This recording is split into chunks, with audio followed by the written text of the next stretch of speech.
Donc aujourd'hui, je vais t'apprendre 3 raisons pour lesquelles tu devrais apprendre à lire.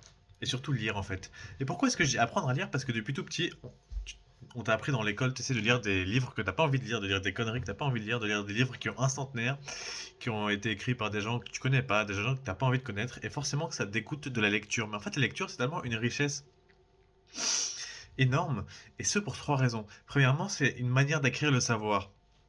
Qu'est-ce que ça veut dire? C'est qu'à dire que si tu as des compétences, si tu as des domaines où est-ce que tu es mauvais, tu as des domaines où est-ce que tu es moins bon que les autres, tu as des domaines où est-ce que tu as des lacunes, et ben quand tu lis, tu peux prendre le savoir et améliorer tes lacunes. Par exemple, moi, au départ, j'avais beaucoup de mal avec les gens, j'avais beaucoup de mal avec le rapport humain, j'avais beaucoup de mal avec d'autres humains, j'avais beaucoup de mal à parler aux autres.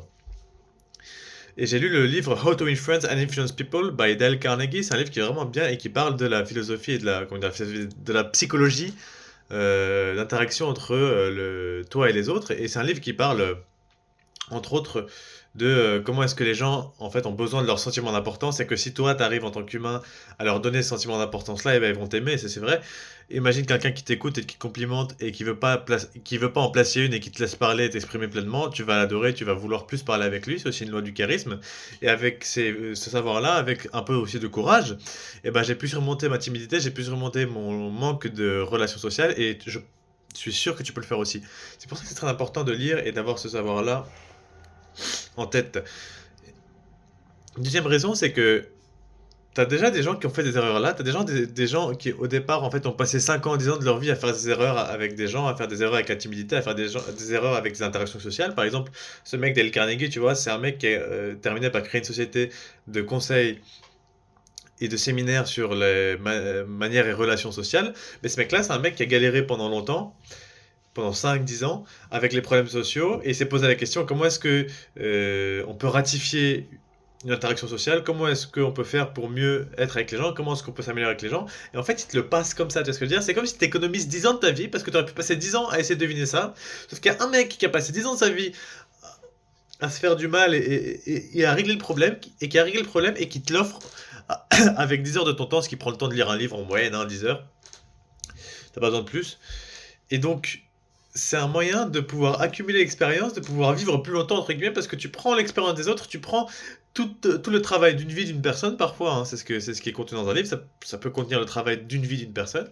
Tu le prends, tu le lis, tu l'assimiles, et ça fait que toi, t'as pas besoin de dépenser 5 10 ans à prendre ça, parce que quelqu'un d'autre l'a fait et te l'apprend. Tu vois, c'est ça la grande valeur des livres et la grande valeur de l'avoir, c'est que t'as des gens qui ont galéré pendant 5 ans, 10 ans, 20 ans à faire quelque chose et qui te le passent, et toi tu le lis en 10 heures, tu l'assimiles, ça te prend peut-être une semaine ou deux de l'assimiler, et hop, t'as ça, voilà, t'as gagné 10 ans de ta vie.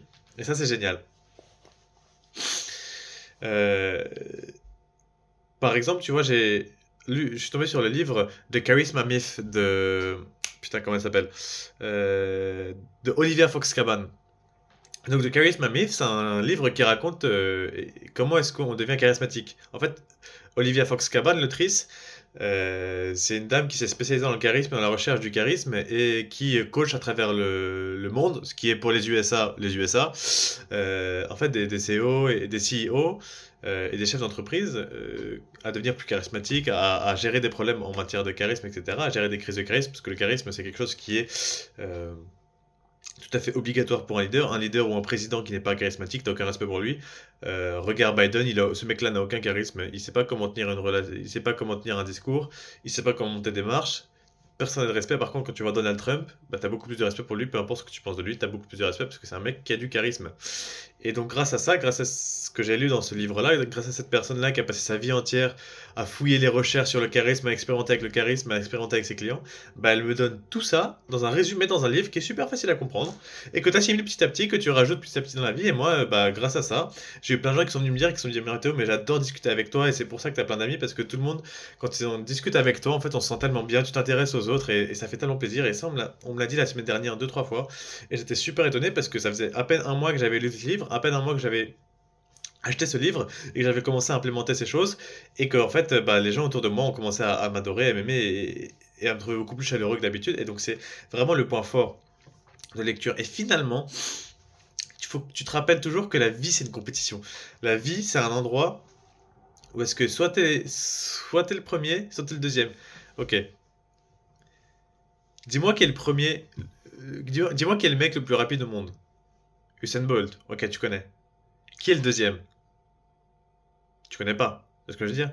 Donc, c'est-à-dire que la vie, c'est une compétition, et pour être le premier dans cette compétition, pour être dans le haut du panier, t'as qu'un seul moyen, mon pote, c'est de prendre la sagesse des autres, c'est de prendre tout le savoir que tu peux disponible, toutes les compétences que tu peux développer, ou plutôt les compétences qu'il te faut pour ton objectif, de les prendre tous, des personnes qui ont passé leur vie entière à le faire, mais qui te le donnent en un livre, en 10 heures, et tu me sèches ces livres, tu me sèches ces moyens d'apprendre, tu me sèches tout le savoir, et c'est comme ça que tu deviens le meilleur dans ton domaine, tu vois. Et finalement, je vais te donner un petit tips pour apprendre à lire, parce qu'en fait, on nous a jamais appris à lire. On nous a donné des livres à lire, on nous a jamais appris à lire. Mais tu dis, attends, Mathéo, moi je sais lire la phrase suivante, etc., un paragraphe. C'est bien, mais ça, c'est pas lire. Parce que t'aimes pas ça, tu détestes ça. Tu détestes lire le Molière. T'en as rien à foutre de Molière, t'en as rien à foutre de Victor Hugo, sois honnête, tu sais ce que je veux dire, t'en as rien à foutre de ces romans-là. Par contre, tu regardes ton TikTok, par contre, tu regardes ton Instagram, par contre, tu regardes tes réels, par contre, tu te branles sur Pornhub, tu vois ce que je veux dire. Mais t'es pas foutu de lire un livre. Pourquoi? Parce qu'en fait, on t'a fait lire des choses que t'aimes pas. Quand tu lis quelque chose que t'es passionné, et ben c'est génial. Et c'est pour ça que, regarde, j'ai plein de livres. Tu vois, j'en ai plein de livres, ça fait un an que je les ai. J'en ai peut-être lu 5. Parce que je lis petit à petit, parce que je lis quand je suis intéressé. Quand je suis intéressé par le sport, et ben je lis un livre sur le sport et sur les compétences sportives et sur comment améliorer sa respiration. Mais quand j'en ai rien à foutre, je ne lis pas de livres sur le sport. Quand j'ai envie de dire du business, quand j'ai envie de savoir comment est-ce qu'on manage une équipe, comment est-ce qu'on devient un leader, je vais pas lire un truc sur comment faire un semi-marathon. J'en ai rien à foutre, tu sais ce que je veux dire. C'est pour ça que t'en as rien à foutre. Victor Hugo, mais qu'est-ce que... T'en as rien à foutre. Molière, t'en as rien à foutre de regarder une pièce de théâtre alors que ce qu'il écrit c'est très bien, c'est un très bon ouvrage, mais t'en as rien à foutre. C'est des trucs d'école, on s'en bat les couilles, tu vois. Je te comprends, je sais pourquoi, je comprends pourquoi t'aimes pas lire. Moi aussi j'aimais pas lire au début, moi aussi je déteste lire les trucs d'école de merde, là, chercher un résumé sur internet pour avoir ma note et pour qu'on arrête de me casser les couilles. Bien sûr, franchement, c'est des conneries ça. On t'apprend pas à lire. Alors que si tu lis quelque chose que t'aimes, bah tu seras autant passionné et c'est tellement fun quand tu lis quelque chose que t'aimes. Donc voilà, petite vidéo, tu lis quelque chose que t'aimes et la lecture et le savoir si tu agis dessus, parce que juste avoir le savoir et se branler avec, t'es juste une sous-merde qui se branle en fait.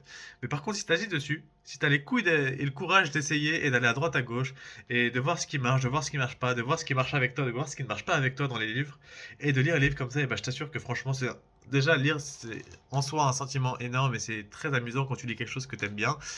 Et de deux, quand tu l'appliques dans la vraie vie et que les gens te complimentent et que tu vois des changements dans ta vie avec ce que tu lis, alors ça, mon pote, ça c'est la plus grosse motivation.